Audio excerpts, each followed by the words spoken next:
Fans, welcome to Sports Chat. This is the special post-Labor Day edition, coming at you a little bit late, but we figured everybody deserved to have a Labor Day off.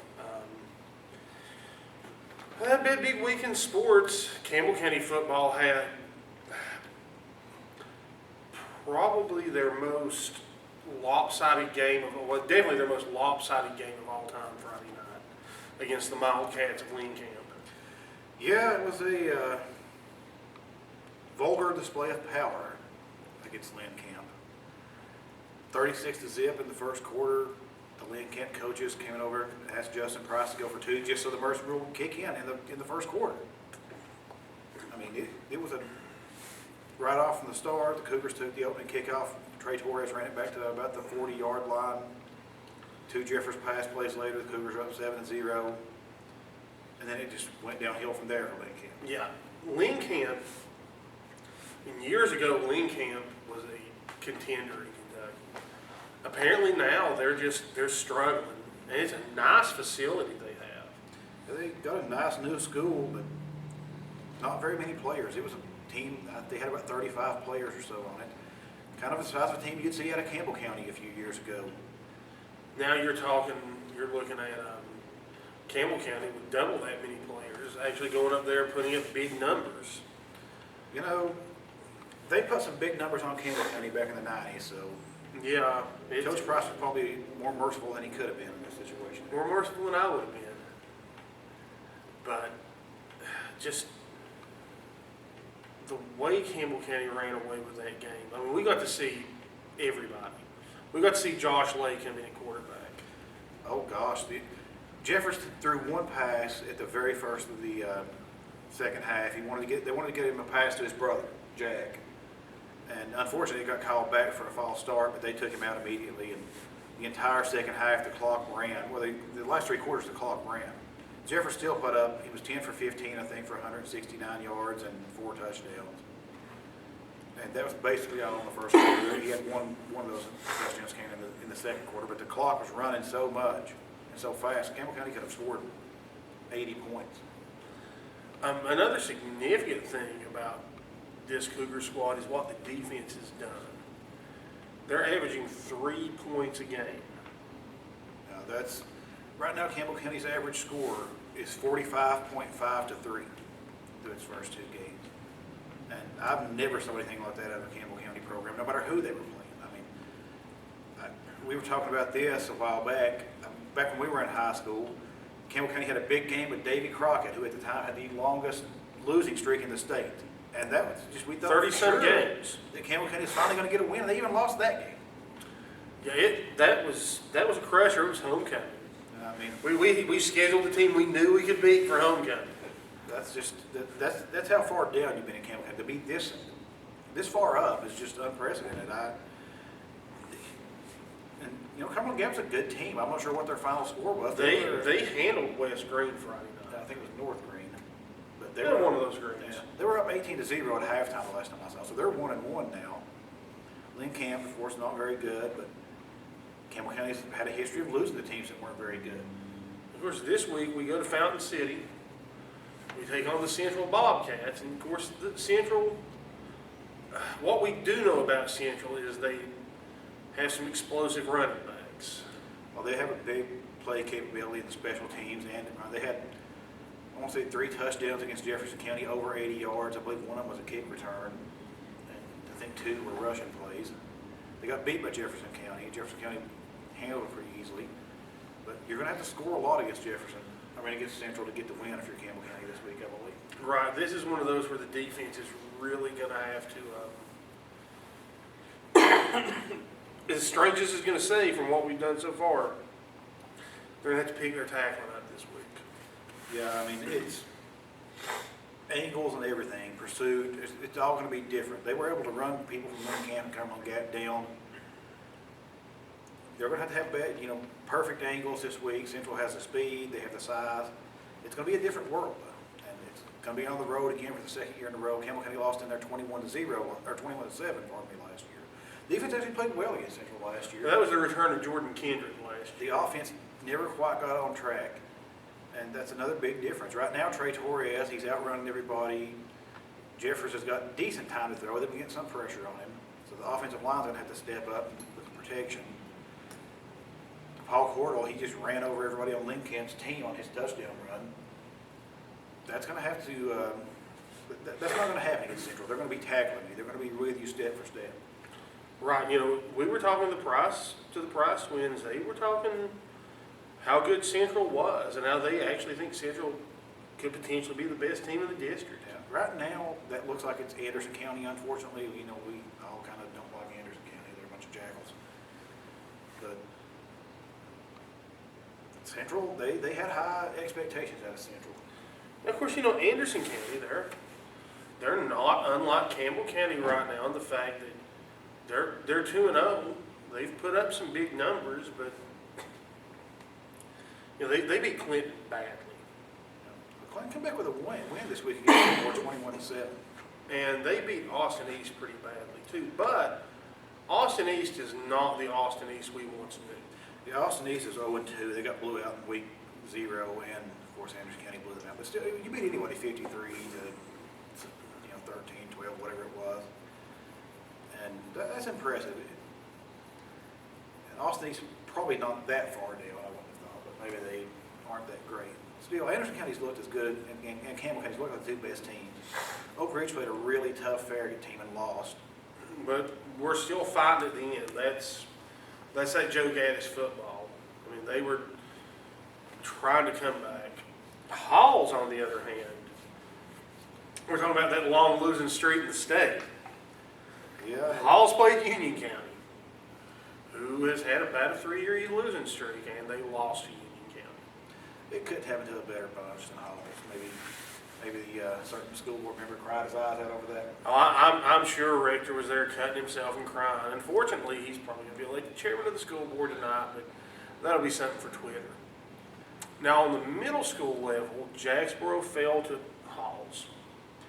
But again, it's not Halls, it's a traveling squad. I don't know how even that's going to go on the record or not. I called it 2-1 in my column this week, if you want to count it that way. Halls, it's not actually a middle school team. In Knoxville, they don't have middle school teams. And it does not affect district playoff, any of that. It's sort of more of an exhibition game. There was no, because it's not a school team. It's just a collection of people from wherever in North Knoxville. It would be no different from if we had a midget squad in Little League playing Jacksboro. But Jacksboro couldn't stop the big plays that Halls were making. Halls had just big gainers. Halls came out throwing the ball quite a bit. I'll say this much for it. It probably gave them a good preview for what they may face against La Follette in a few weeks.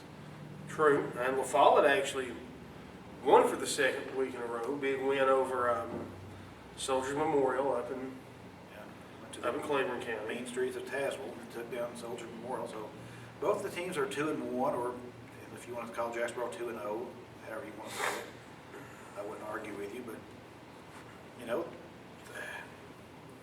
middle school football's looking pretty good in the county right now. High school football's looking great. When were the last time you got 3 weeks into the season and all three of these teams had 2 weeks or 2 wins? Yeah. And you know, I got to give kudos to the city of La Follette and Recreation Department and Johnny Burge. The new Little League football facility that they built at Old East La Follette School looks excellent. I've seen some pictures of it. It's something that's been a long time coming here. I really have to say that facility, the recreation facilities in La Follette are top notch anyway. When you start building your football programs from that community level up, and all the youth sports in the community, you get them going when they're 5 and 6. That's like the Halls traveling squad. Those kids have probably played together on the same team since they were, 7, 8 years old. They have layers of teams, A, B, and C squads. Like the Farragut team that Jacksboro played had 210 players in their program. And you get that kind of advantage from playing together for years. We've got it set up now. We actually have some quality people like Brent Lester and Stephen Phillips doing Little League football. Of course, Jason from down here at Papa John's is with the basketball. Brian Miracle, former Cougar. He actually helps with the Cougars high school and middle school teams. Also does a lot with Little League Baseball in town. Our youth program is getting to the point it should be, as opposed to kind of this disheveled collection we had before. I can remember where we had 3 different junior pro leagues in town. One in La Follette, one in Jacksboro, and one in Carroll, because people couldn't get along and no organization. Yeah, it was a time when people let their political agendas rule the day. It still happens in some departments. At least the Little League sports have got on track. That helps the middle schools get better. Big props to Chris Honeycutt. To get La Follette up to 2-1. They lost their entire offensive line, a bunch of big, really good offensive linemen. Some of whom, by the end of this year, you will probably be seeing a lot of in the Cougars lineup. I'm pretty sure there were some of them out there on the field. I know that Big Mike has seen some special teams action, not counting his reserve action. So that's just Honeycutt's done a good job up there. Yeah, I gotta give Honeycutt a lot of credit. Of course, I'm biased. He's one of my old players, but I knew he would be a good coach. When the Wells staff was let go, there were certain people on that staff I thought, man, they need to be coaching somewhere. Chris Schaus, excellent coach. He's been at Campbell County since the Kessling era. That's 3 years before Wells, basically. So he'd been at Campbell County for 13 years as a coach. That's powerful dedication. Oh man, I hate to see him not coaching. Now he's at Jacksboro. Honeycutt, when that went down, I know for a fact that Rodney was going to take him to Wartburg if he wanted that job. But as it turned out, he wound up at La Follette, and it's worked out really well. Yeah, they were down a little bit for a year or two there after Cody Parker went to Jacksboro to be the basketball coach, but he seems to be getting them going back in the right direction. Zach Rutherford's fine quarterback, big kid, strong arm, won the quarterback competition at Jacksboro. He's getting them going. And as we saw with the Halls travels, if you can effectively throw the ball in the middle school level, and we saw when Jeffers was the fall at QB, you have a big advantage. Oh yeah. I'll tell you another thing that I saw with Halls that I would love to eventually see here. When they lined up for the extra point, they lined up and kicked it. Yeah, the Jacksboro wasn't keeping pace with them early because Jacksboro was failing to convert 2-point conversions. And they eventually just wore Jacksboro down a little bit and ended up pulling away from them.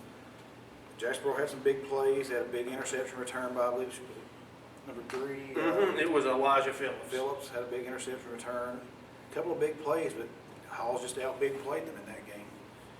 And I said, this week, it should be a different story. La Follette's taking on Norris, which pretty good team. It's got one of my old players coaching it. And Daniel Collins, who coached at Jacksboro last year. Norris has usually got a good program. It'll be a tough game. I think La Follette can win. I always say, if La Follette can protect their quarterback, they have a much better shot at winning the game than they. Obviously, that's true for anybody that do otherwise, but especially if you're throwing the ball, you've got to protect your quarterback. And La Follette can play with anybody when they're doing that. And then on Jacksboro's end, we're playing Horace Maynard. That's Union County's feeder school. But there's been some pretty tough Horace Maynard squads over the years. At this level, one player makes such a giant difference. If he's good. I remember 3-4 years ago, that kid that played for Horace Maynard. He was a machine. Jacksboro and beat Jacksboro because of that guy. He had, I believe, 18 or 19 tackles in the game and rushed for about 150 yards. He was just everywhere, all over the field, all the time. And Jacksboro didn't have an answer for some individual that played that well, and they beat Jacksboro. And the Horace Maynard, they've worked over the years on building their tradition. If you go over and look in their trophy case, you can see the significant milestones that program has made. Whereas with Jacksboro, it's so hard to tell because those trophies rotate out so quick. Same at La Follette, especially on the basketball end. If you were to get out all the old trophies, you could see how that tradition built. I believe that Jacksboro is probably going to win the game, though. I don't think anybody in the district is going to be able to beat Jacksboro this year, unless They, it's a fall. they beat Oneida, that's huge. La Follette Jacksboro is gonna be what it comes down Well, I'll to. say that Eagleton's got a really good squad too. They do, and Jacksboro plays Eagleton next week. And we'll see what Eagleton will bring to the table. I mean, Oneida's run roughshod over the division for so many years that I'm not sure if Jacksboro had a big letdown when they actually beat Oneida and thought, well, we can beat anybody. It's easy to do that. Now, shifting up a year, UT had their big debut of the Butch Jones era this week, Team 117. Granted, they played Austin Peay, not the cream of the Ohio Valley Conference crop. But with all the turmoil that program's been through, it needed something like this to really kind of get the Butch Jones era moving in a positive direction. It was good to see a lack of penalties, a shutout on defense. They hadn't had a shutout on defense since 2011 when we beat Tennessee Martin 27-0. And last year they didn't hold anybody under 10 points. They only held Georgia State and Kentucky to the teens, and everybody else scored over 20. So any improvement, you knew the defense was going to be better. I don't care who they're playing. Last year's team, toward the end of the year, probably gave up 14, maybe 17 points to that Austin Peay squad. Now, last year's team may have scored 80 points, though. The offense, it's not the big play offense you had last year. Rajon Deal had a 47-yard run, but who knows how that'll go against a team with actual speed. Austin Peay has really very little. Justin Worley was very accurate, but it was a short game. He had 11 completions out of 13 attempts for 100 yards, or 108 yards, I believe. So. And once again, I mean, it's not like he was playing the cream of even the Ohio Valley Conference crop. His 2 incompletions were when they tried to go deep, and Jones was a little upset about those not being completed. He felt they should have been, but I'm sure most coaches think every pass should be complete. I mean, you're the one who stands next to Justin in the press box usually. It's, Well, Justin will admit it when he called the wrong play, which rarely ever happens, but he is the #1 offensive coordinator in the state of Tennessee, I've heard. this week, UT has to take on Western Kentucky. Western Kentucky, they're part of the Sun Belt Conference. They've got a really good coach, though, Bobby Petrino.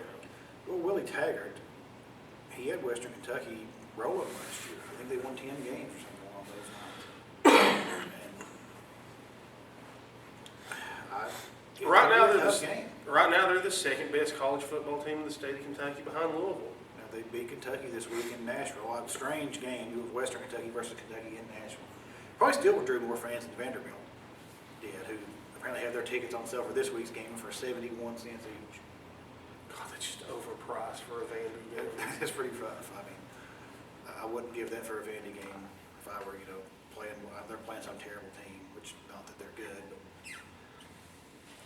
it's still Western Kentucky. Don't think we're going to go in there and win 50-0 again or 48-10 or something like that. I expect it to be a fight the whole way. If we do win by that margin, I'll be more impressed By Butch by Jones. Butch Jones than I am. I like Butch Jones. I have no problem with him right now, but it would be impressive to really roll it up. I'm just hoping they beat them, to be honest with you. And then we, especially rolling into Oregon the next week. Jump to #2. If we beat Oregon, I may, drive to Knoxville and build a shrine to Butch Jones. I may chop off the head of General Neal and put a Butch Jones head on there. That would actually kind of be appropriate at that point. So, hopefully UT football will continue on track. Now, as far as the other high school sports goes, I talked to Shane Wolfenbarger and got some kind of bad news concerning soccer. That Michaela Smith broke her foot this past week. She appeared to be the top player. She's a very good athlete, excels in the field events and track and field, and was their goal scoring machine. She's also a very good basketball player. Now, the doctor told her she would be out for about 6 weeks. Michaela vowed to be back in 2. Now, I know Michaela's mom and dad for a long time, and I know if Michaela's anything like her mom, she probably will be back in 2. She probably should just wait until 6. Ann Brownie may go up there and set on her. So That's true. keep her from rushing back too quickly. Ryan Browning, because he's going to be dependent on her this year, too.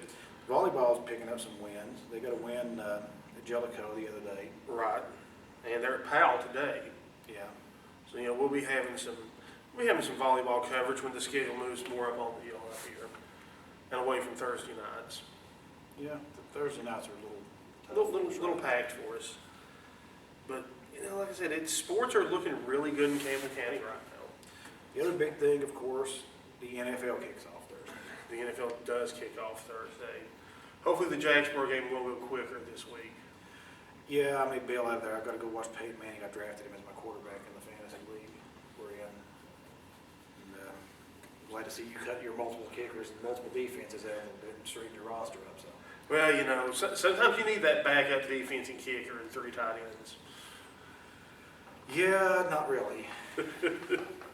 I thought I was doing really great when I got Michael Crabtree. I was like, cool, nobody's drafted Crabtree. I'm going to take him.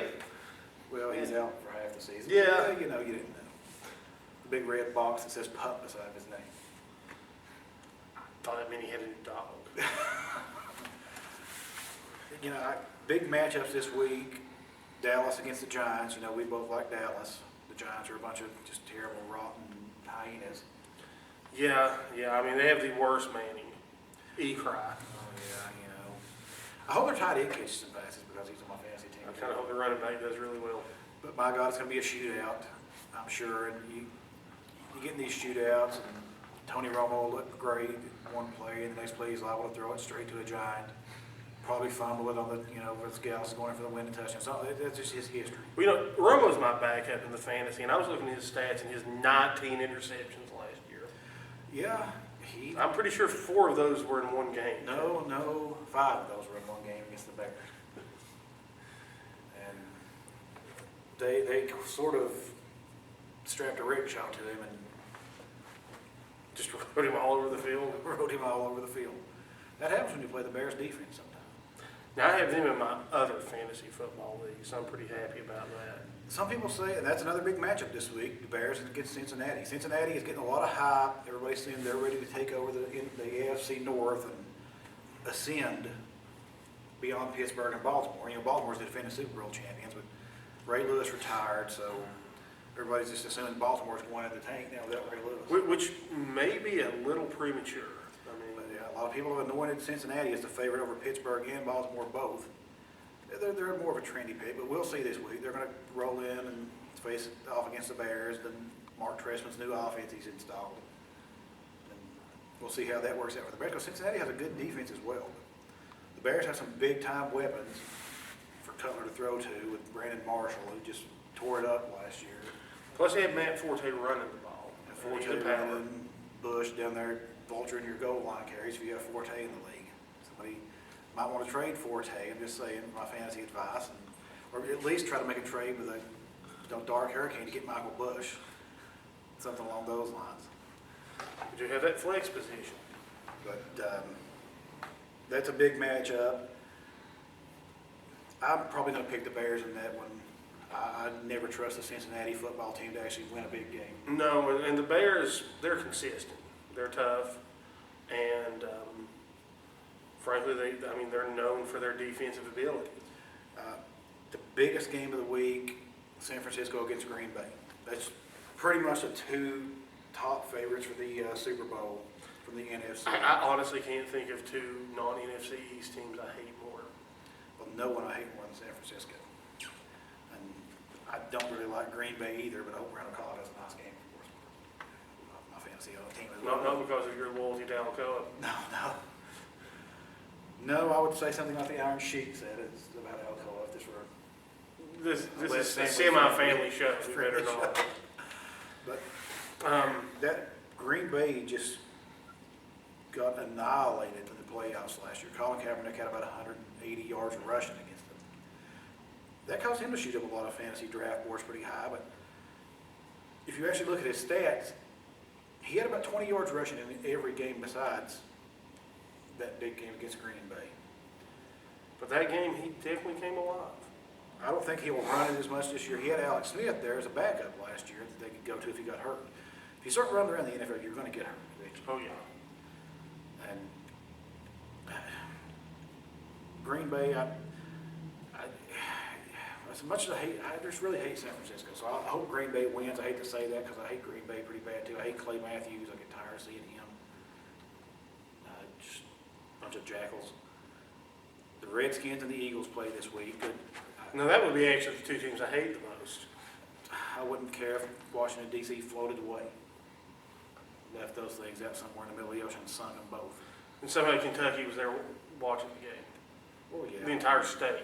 I've often hoped the entire state of Kentucky, Except for Middlesboro, where, this particular Papa John's franchise is headquartered. They can yeah, I stay. do love Middlesboro. I have to go to the theater up there and eat that Papa John's too. Yeah, a full slate of NFL games. Denver against Baltimore, as we said, comes on Thursday night. Rematch of that AFC East second round, or AFC second round game last year where Denver's defense just apparently died. And, let the guy get behind them 15 yards on play of prevent, which caused the game to go into overtime, and Denver ultimately lost. Baltimore went on to win the Super Bowl. I know a lot of people who particularly hate Peyton Manning in the area, which is rare to say, but there's several people who do. They were just overjoyed with that result. Peyton, if you're a Tennessee fan or a Tennessee alumni, it's hard not to love him. But, I can certainly understand and respect the ones that don't like him. Well, he beat someone's team in the Super Bowl. They stay cranky about it this day. It's our director, friend, Dr. Christopher Burton. He's a big Bears fan, though. I can't blame him. No, I can't You either. stay loyal to your team, and that means hating Manning. I don't like Manning when he plays Dallas. I especially don't like it because Romo's usually want to play terrible. I was actually afraid Manning was going to go to the Titans, and I would have to at least semi-pull for them. The Titans, they're kind of a lost franchise right now. They appear to not really be improved. Their quarterback play still awful. Who knows what Chris Johnson's going to give you from the running back position from year He had that one really good year, but after that, Get him a big contract out of it. He had a decent year last year, but not for the amount of money they paid him. I actually think St. Louis, who hired Jeff Fisher, is probably better right now than Tennessee is. that'll at least make Joe happy. That's what matters the most. Yeah, the Rams, they can play some ball. The Patriots take on Buffalo this week. I really hate the Patriots too. Too bad Aaron Hernandez didn't, at least kneecap Tom Brady on his way out. He threatened to kill Wes Welker, it turned out at one point, because Wes Welker wouldn't show him how to operate the game tape machine. Well, the University of Florida really puts out some upstanding citizens. He's been connected to several murders now that Urban Meyer potentially covered up. Here's what I'm going to ask. Let's say it comes out Urban Meyer did cover these up. Are they going to make Florida vacate those wins? Penn State had President years is. worth of wins. And you know what? I'm not saying I support what Jerry Sandusky did. No, But- he's a terrible person. To vacate the wins from the team might have been a bit much. But the NCAA, I actually don't agree with what they did. The NCAA had no jurisdiction in that, really. That was just publicity for them. The law handled the course. Jerry Sandusky will spend the rest of his life in jail like he should. But that's who should handle that. If someone wanted to file a civil action, I imagine they will against Penn State. You should handle it that way. The NCAA didn't really have any business getting involved in it. But they like to stick their nose in. Oh yeah, they're rotten jackals that love publicity. They're like bigger TSSAA. They love to investigate Tennessee for a year over Bruce Pearl, and investigate Lane Kiffin for 2 years after he's gone. But somehow Johnny Manziel can get $40,000 worth of autographs signed, and they get that investigation wrapped up in a week, much like the Cam Newton investigation. They wrapped up in about a week. That's typical. That halftime suspension that Johnny faced In the Rice game. it was harsh on him. I'm not sure how he said. Apparently, I didn't see the game. They said that he threw a touchdown pass or something like that. Did this, and then started signing autographs in the air. Yep, I saw the replay this morning. That's brash right there. When your name is Johnny Football. I can only imagine that Jerry Jones is salivating over getting him down in Dallas right now. I imagine Nick Saban salivating about his defense getting a hold of him. I hate Alabama, and I hope Johnny Manziel. I hope Johnny Manziel has 1,000 yards. Just whatever he has to do to beat them. But and Nick Saban may humble him. Saban's known to. I hate Alabama, but man, Nick Saban does some. He's good. That's all I can say about it. He's good. I said he was good back when he was coaching Michigan State. Well, yeah, he had Michigan State from 4-7 to 9-2 in a couple of years. And they're like the poor stepchild of the. My God, LSU had a good team in 1988 and didn't have another good team until Nick Saban got there in like 2000. And then it was 2001, of course, they beat us in that championship game. Had Rose Bowl tickets lined up and everything because I just knew we were going to win. We beat them earlier in the year. I'll never forgive Saban or Phil Fulmer for that one. Or Johnny Sheamus, too. I hate you, Johnny Sheamus. And you're at LSU, so we hate you even more. Well, fans, that about wraps it up for this late Labor Day edition of Sports Chat. Johnny Sheamus. I definitely want to thank our good friends at Papa John's who provided us Oh, God, we've just the most fantastic of pizzas today. We got, what was it, chicken wings, cheese sticks, pizza. They got it all here. Yeah, The chicken on the pizza is fantastic. If you all come down here and order a pizza, get the chicken. It's wonderful. Smoky chicken. now, you're not a wings fan. No, I don't eat wings. I love wings, and I love Papa John's wings as much. I mean, you can't go down to Merchants Drive and get better wings at Hooters or Well, you certainly clean those off to the bare bone in one bite. They're good. They're good. And the cheese sticks here, you know, when you work at a place, you kind of get sick of their food for a while. And I worked at Papa John's for a few years. And there's a while there I couldn't eat the pizza, couldn't eat the chicken. I never got tired of the cheese sticks. Hey, Papa John's got the new sauce now. It's wonderful. Oh boy, I'm gonna have to have some more of this pizza right here in just a second. We better cut it off. All right, fans, we're out of here. We'll see you next week.